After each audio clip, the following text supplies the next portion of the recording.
70.8.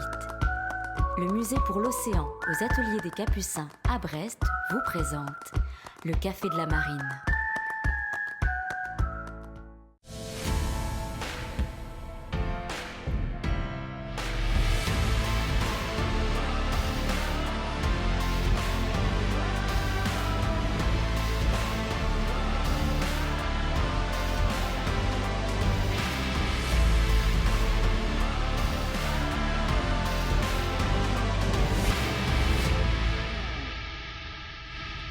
Bonjour à toutes et à tous, bienvenue dans le Café de la Marine. Bonjour Gilbert. Bonjour Virginie, bonjour à tous et à toutes. Alors cette semaine, on va parler de voile au féminin avec le tout nouveau projet Upwind by Mer Concept. Ce projet imaginé par Mer Concept et son partenaire Eleven Soul Racing, c'est un programme de détection qui vise à permettre à des navigatrices du monde entier d'accéder au plus haut niveau en rejoignant un équipage 100% féminin sur le circuit Ocean 50. Et pas moins de 120 navigatrices de 30 nationalités différentes ont postulé pour faire partie des 12 finalistes qui se sont affrontés pendant une semaine à Concarneau. Des tests à terre et sur l'eau, des entretiens individuels ont permis de départager ces candidates pour n'en retenir que 7. 7 heureuses élues qui navigueront en multicoque aux côtés de l'Italienne Francesca Clapiche. Et Francesca qui nous fait l'amitié d'être avec nous sur ce plateau. Bonjour Francesca, bienvenue. Bonjour, merci. À vos côtés également, Cécile Andrieux, responsable département racing chez Mer Concept. Bonjour Cécile. Bonjour. Et puis Tiffaine Ragnaud qui fait donc partie de ces 7 navigatrices élues pour ce programme. Bienvenue Tiffaine. Merci, bonjour. Bienvenue à toutes les trois. Alors Tiffaine, tu fais partie des 7 heureuses élues sélectionnées pour ce programme, Upwind by Mer Concept. On rappelle que 120 candidatures de 30 nationalités ont été envoyées au départ. Comment est-ce que tu as réagi quand tu as su que ton nom figurait sur cette liste des 7 retenues au final? Est-ce que tu t'y attendais? Alors, je ne suis pas de nature très optimiste, donc pas forcément. Et puis, c'est vrai que on a forcément envie d'y aller, mais on ne veut pas avoir des espoirs un peu trop hauts. Donc, j'essaie de balancer entre les deux. C'est vrai que j'ai été vraiment très contente quand Cécile et François, parce que c'est eux deux qui m'ont annoncé que je faisais partie des 7 sélectionnés. J'ai été vraiment très contente. Je commence un petit peu à réaliser aujourd'hui, et puis j'ai hâte aussi de voir comment la suite va se construire. Et qu'est-ce que tu attends finalement de ce programme et du fait d'intégrer ce projet? Déjà, c'est une super belle opportunité. C'est vrai qu'il y a beaucoup de choses à construire, beaucoup d'échanges, surtout entre toutes les filles qu'il y aura à bord, puisqu'il va y avoir des courses à 5 et aussi les entraînements, les convoyages et un petit peu toute la saison où on va pouvoir échanger, je pense s'apporter les unes aux autres et vraiment progresser.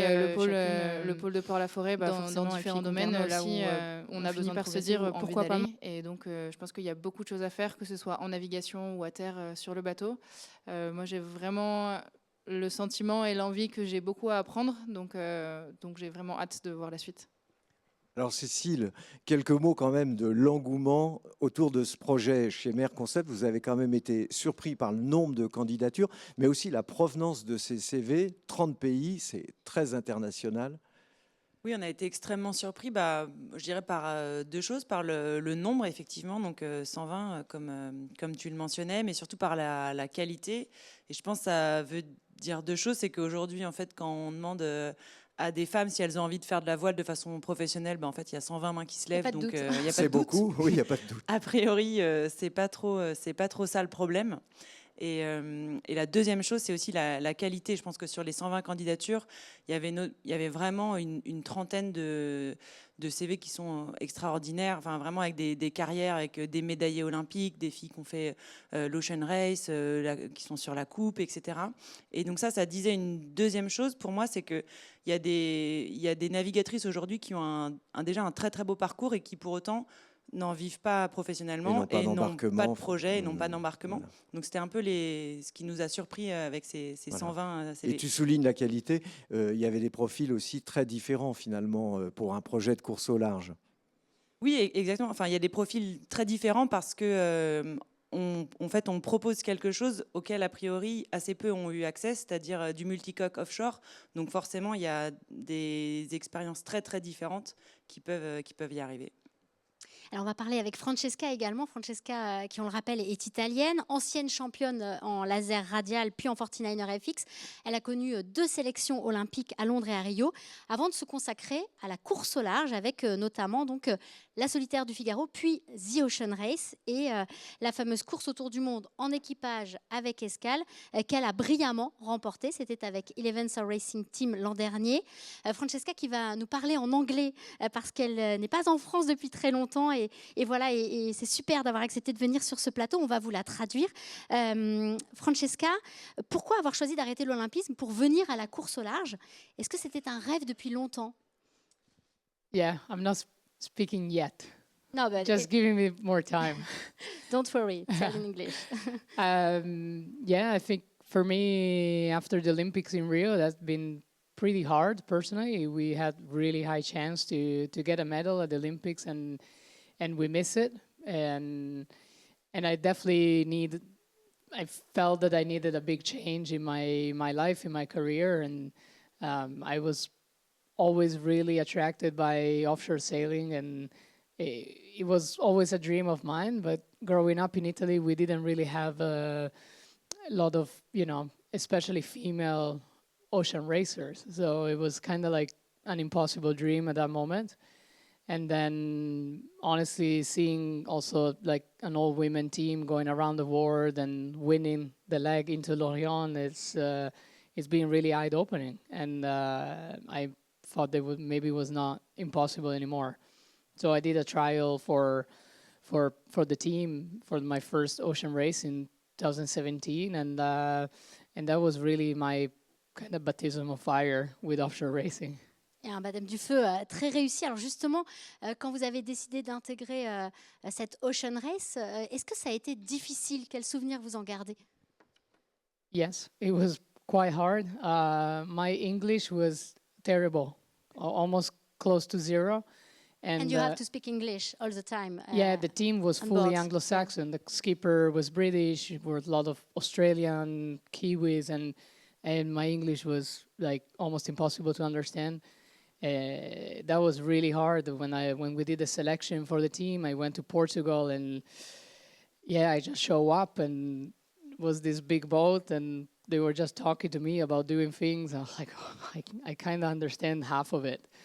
But then we went offshore for 2 days, for 48 hours in a big like offshore course that they put some waypoints, and we came back ashore, and yeah, they asked me to come in the office, and they told me that I made a team, and I was really impressed because I'm like, these guys are crazy. No, they saw your skills.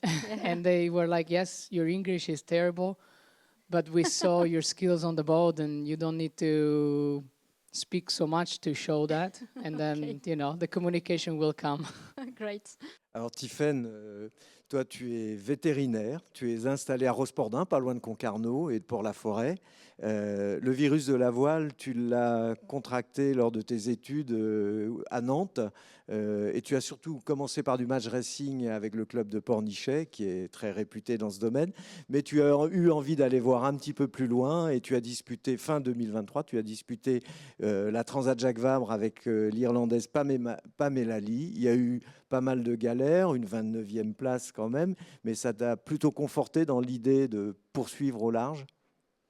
Oui, effectivement. Donc j'ai commencé plutôt sur tout ce qui était course en baie et course en flotte ou match racing.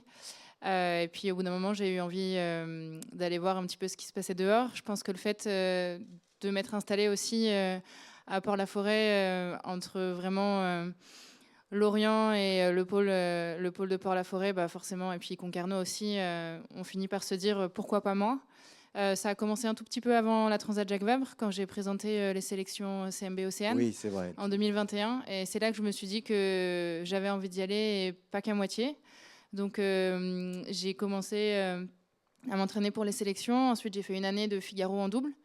J'ai eu la chance d'être appelée par Pamela l'année dernière, et on a pu monter le projet donc pour la Transat sur l'année En dernière. classe 40. C'était en classe 40, exactement. Et donc là, l'objectif sera quand même de retourner un petit peu à mon objectif numéro 1, faire la solitaire en Figaro. et poursuivre à côté avec le projet de Mer Concept sur le Multi 50. Alors Cécile, on va rappeler que toi, tu as fait la Mini Transat. En tant que navigatrice, justement, quel regard tu portes sur la place des femmes dans la course au large? Il n'y avait pas ce programme à l'époque, par exemple. Non, il n'y avait pas ce programme. Après, j'ai peut-être un regard. Je pense que j'ai pas de très grandes idées. Moi, être une fille, ça m'a pas bloqué pour faire la mini. J'ai eu le sentiment que ça m'avait. C'est la course où il y a le plus de filles, proportionnellement. Oui, la oui. mini. Alors à la fois, il y a le plus de filles et en fait, il y a 10%. Donc je sais pas si c'est un. C'est pas encore. Voilà. Ça reste encore assez Voilà. bas. Ouais. Il y a du travail. C'est le mieux, mais c'est pas le top C'est non pas plus. le top du top. Mais donc en tout cas, personnellement, ça ne m'a jamais bloqué, jamais senti de différence, ni avec mes concurrents, ni avec mon entraîneur, ni avec rien. Donc, et en même temps, voilà, je pense que j'ai aussi la chance d'avoir grandi dans une famille qui fait beaucoup de voile, où pour le coup, c'était cet accès-là, où le fait de pouvoir rêver d'être skipper, de traverser l'Atlantique en solitaire. Il faut rappeler que ta OK. mère a fait la solitaire du Figaro, qui s'appelait à l'époque la course de l'aurore. Exactement, mais enfin, tu as vraiment raison, parce que je pense qu'on parle souvent de rôle modèle, et c'est vrai qu'avoir à la maison quelqu'un qui a fait 2 fois la course de l'aurore, quelque part, on se dit, même si c'est pas quelque chose que tu discutes tous les soirs, tu dis, bah, c'est possible, enfin, il y a ça, en tout cas, ça fait partie des options qui sont sur la table. Donc, en tout cas, une expérience personnelle qui n'était pas vraiment traumatisante en tant que femme dans la voile. Et pour autant, voilà, le constat de se dire 10%, c'est 10%, est-ce que vraiment c'est suffisant? Et puis, c'est surtout quand on regarde le multicoque. Je pense que ce programme, il est vraiment né d'une expérience avec le trimaran S vers l'Antarctique. Et aucune femme au départ de l'Arkea. Oui. Aucune femme au départ de l'Arkea, aucune femme au départ de la route du Rhum en multicoque, ni en Ocean 50, ni en ultime. Et de se dire, oui, certes, il y a eu des progrès en monocoque, mais il reste quelque chose de très grand En à multi, faire en il y a eu multicoque. Hélène MacArthur, Karine Fauconnier et bien sûr aussi Florence Sarto, bien sûr. Qui ont Voilà, brillé mais à chaque fois, oui. Ouais, donc il y avait ce constat-là. Et alors, ce qui est intéressant, c'est que donc là, on pourrait dire que c'est un plateau girl power. Quand même, vous êtes en force. C'est un vrai, projet très féminin. Il y aura donc 7 sélectionnés qui vont naviguer avec Francesca. Mais c'est un homme qui va manager cette équipe. Et ça, c'est intéressant aussi de montrer qu'il y a des hommes qui portent ces projets-là. Donc c'est Louis Giard, qui est ancien champion de planche RSX, qui avait décidé de changer de support. Il rêvait d'une médaille olympique. Bah, finalement, voilà, il a renoncé même au jeu parce qu'il y a eu l'IQ foil et qu'il fallait prendre beaucoup de poids notamment. Donc il a renoncé au Jeux de Paris 2024. Cécile, comment le nom de Louis a atterri sur le haut de la pile? Bah, on a passé une annonce, il a postulé, et puis... Ça vous a surpris de le voir postuler pour ce poste-là? Je sais pas, je dirais pas que ça m'a surprise. Enfin, moi, je le connaissais. On a évidemment plein d'amis ou de connexions en commun, mais on se connaissait pas du tout. Et en fait, très, très rapidement, en discutant avec lui, on s'est dit c'est le profil génial, parce qu'il a vraiment la performance dans le sang. Et en même temps, c'est quelqu'un de hyper ouvert, hyper organisé, très international, et qui a adopté la philosophie Upwind dès la première seconde, et qui va pouvoir la porter. C'est vraiment un bonheur de travailler avec lui. Et il a organisé la semaine de sélection parfaitement, brillamment. Et il faut dire, en fait, c'est un planchiste, mais il a une collection avec la course au large, parce qu'il a grandi à la Trinité-sur-Mer, qui était aussi un peu la mecque des multicoques à une époque. Et Louis, Cécile, comment tu définirais sa mission? Qu'est-ce qui le motive dans ce challenge? C'est quand même important de voir aussi que des hommes portent sur ce combat en faveur d'une course au large plus inclusive. Alors, on s'était pas du tout dit, il nous faut un homme parce que c'est un brochet féminin. Mais par contre, on avait déjà décidé que, en tout cas pour le poste de team manager, on se fermait aucune porte. Je pense que ce qui le motive, c'est justement d'avoir la double casquette, qui est de dire il faut faire un projet performant. Et grâce à 11 Hour Racing et à Mer Concept, on a quand même pas mal d'outils pour faire en sorte que cette équipe et ce bateau soient performants. Et c'est l'idée qu'il y ait un petit supplément d'âme, on va dire, dans ce projet, avec la philosophie Upwind. Et je pense que ça, c'est extrêmement motivant au quotidien d'avoir les deux. Et puis il y a Francesca aussi qui va jouer un rôle clé, puisque donc ces 7 femmes vont naviguer avec vous sur l'Ocean 50. Comment vous définiriez votre rôle auprès de ces jeunes navigatrices? I mean, for me, it's an amazing opportunity to be the skipper of the project, and at the same time, I feel it's a responsibility because it's just an amazing way that I can transfer, transfer knowledge. It seems a big word, but for sure, it's something that I'm really passionate about, and I think if you have some experience or if you have some information and you keep it for yourself, it's not really worth it. You have to share it with the whole group. And it was really special seeing, this week, all the level of all the candidates, all the sailors, and that I feel women need to have more of these spaces, more of these opportunities, because the level is there. What is missing sometimes is just a spot on a boat to go racing. Thanks. Tiffaine, on va parler un peu plus en détail de ces sélections. Vous avez été mise à l'épreuve pendant 5 jours à Concarneau. Est-ce que vous pouvez nous parler de la nature des épreuves déjà? Je crois que vous avez fait du diam. Vous avez, parlez-nous un peu de ce qui s'est passé pendant cette semaine. Alors, on a eu pas mal d'épreuves différentes. On a commencé avec des tests physiques, à la fois de la course à pied et des tests en salle de musculation. On a eu des tests sur l'eau, donc sur les Diam 24, pendant 2 jours. Et ensuite, on a eu des tests sur le multi 50 par équipage de 4. Alors toi, justement, comment tu les as vécues, toi, personnellement? Est-ce qu'il y a des épreuves que tu as eu le sentiment de mieux réussir et où il y a des choses que tu as le plus appréhendées? Alors, ce qui est assez drôle, c'est que Cécile parlait de l'ambiance qu'ils ont essayé de mettre à la semaine de sélection. Et vraiment, c'est ce qu'on a ressenti. C'est que finalement, moi, je ne l'ai pas vécu comme une semaine de sélection, mais plutôt d'échanges avec toutes les filles qui étaient là. Parce qu'il y avait quand même de la compétition entre vous. Il y avait de la compétition, mais comme on a plutôt partagé, essayé de construire une équipe. Et finalement, j'ai pas tant appréhendé que ça les différentes épreuves. Un petit peu pour certaines choses, parce que par exemple, j'ai pris la barre d'un diam, ce qui n'est pas du tout mon rôle dans une journée où il y avait pas mal de vent et j'étais plutôt stressée par rapport à ça. Mais pour le reste, la fille avec qui j'étais à bord à ce moment-là a été franchement géniale. Et du coup, on a vraiment pu construire des choses sur chaque épreuve avec des filles qu'on ne connaissait pas forcément. Et j'ai plutôt bien vécu les semaines de sélection, à l'exception de la dernière heure. Un peu stressante, ouais, pour le résultat. Ouais. Pour le résultat, je pense qu'en plus j'ai été la dernière à qui on a annoncé ça. Ils ont été vilains. C'est le coup près. Mais du coup, c'était déjà enrichissant en soi, rien que de participer à cette sélection. Exactement, c'était rien que le fait d'être là, on avait appris énormément et progressé énormément les unes avec les autres, rencontré et créé un réseau déjà assez exceptionnel avec des personnes qu'on n'aurait pas forcément croisées, parce que c'est vrai que des femmes qui sont sur la coupe ou qu'on fait des préparations olympiques, je ne pensais pas pouvoir les croiser vu mon parcours moi actuel. Donc c'est vrai que c'était vraiment une semaine riche en échanges.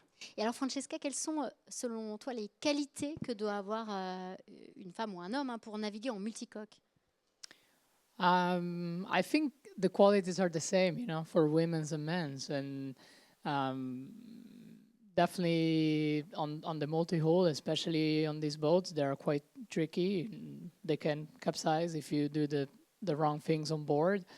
But in the Grand Prix, you need to be a racer. And it has to be a mix of roles on board where everybody has good skills in trimming, in tactics, trying to make the boat going fast and be clean around the course. And then at the same time, bring that knowledge into the offshore part of it and keep performing also long distance racing. I believe it's about being a complete sailor, having a good overall view of what's going on around you and be one step ahead of the game. And because when you're racing around buoys in races that are 25 minutes, you definitely need to be a few steps ahead of the game to not make mistakes. And it's been really impressive to see in the last few days how a lot of the sailors were just jumping on a new boat that they never sailed before in a position that they never did before, most of the time driving. And they did a good job. And just use the skills that they have to do a really good job. Cécile, on imagine que c'était pas facile de choisir 7 noms. Quels étaient les critères décisifs? Et puis, quels étaient aussi les décisionnaires autour de la table? Il y avait un jury. Oui, c'était vraiment difficile. C'est vrai qu'on a imaginé cette sélection, on a un peu oublié cette partie où il fallait en retenir qu'un certain Et nombre. en éliminer 5. Et en éliminer certaines. On a constitué un jury donc, avec Francesca, François, il y avait François donc, Gabard. François Gabard. Il y avait une représentante de 11 Hour Racing et puis Louis Giard et moi-même. Donc on était 5 à pouvoir décider. Et les critères, en fait, ils sont assez dépendants donc, du programme que vient d'évoquer aussi Francesca. Il y a forcément, on cherchait des profils assez expérimentés qui sont en capacité de partir très rapidement parce que la saison commence demain, en fait, avec Francesca offshore.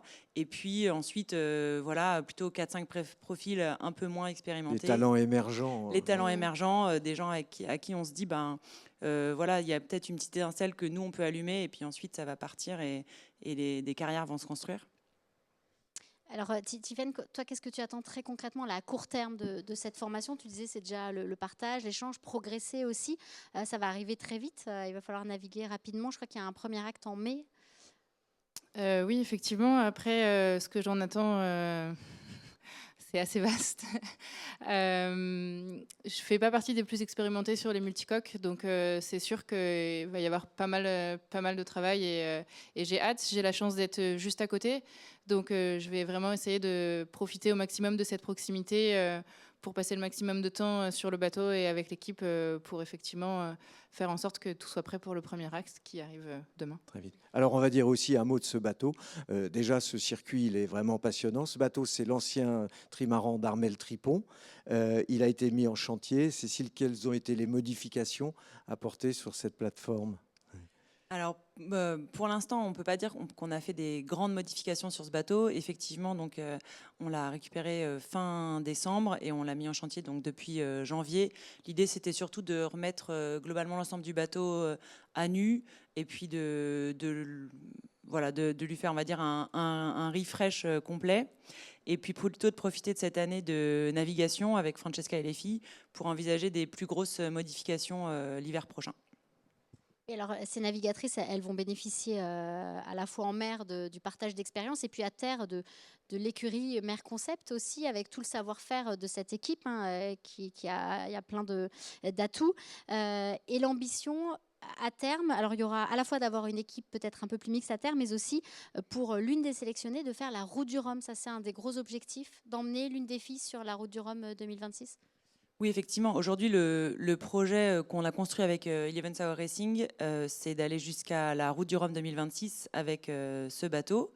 Et donc, ce sera pas Francesca, la skipper de la route du Rhum. Donc, l'ambition, c'est de pouvoir trouver parmi les sélectionnés dans les mois et les années qui viennent la personne qui naviguera pour la route du Rhum.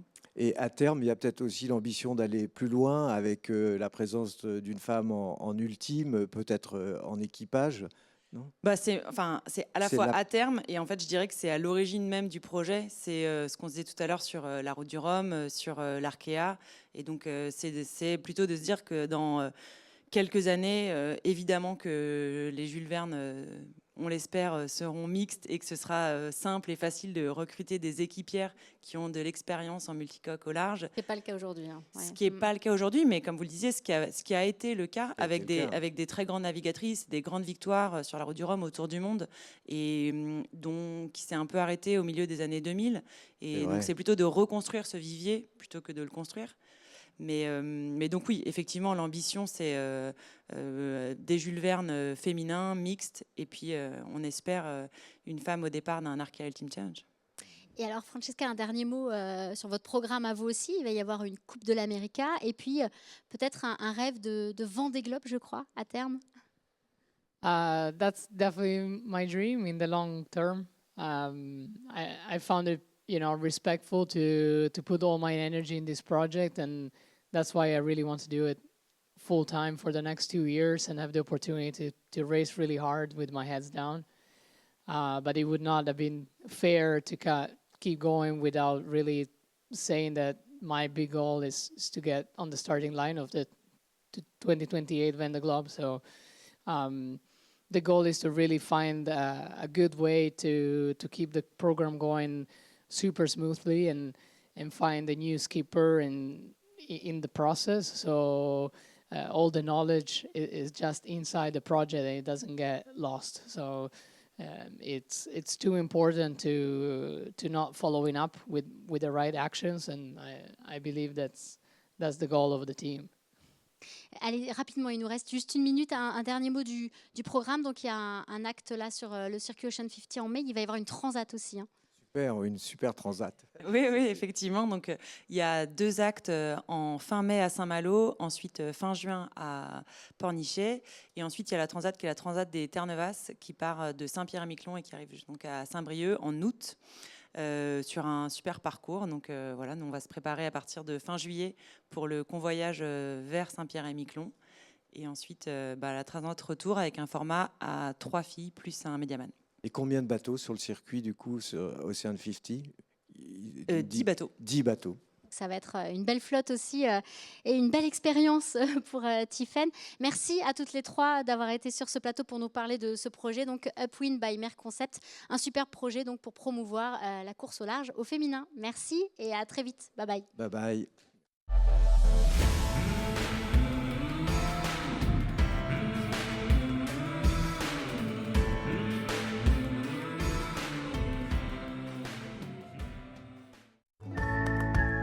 Ce programme vous a été présenté par 70.8, Musée pour l'océan aux Ateliers des Capucins à Brest.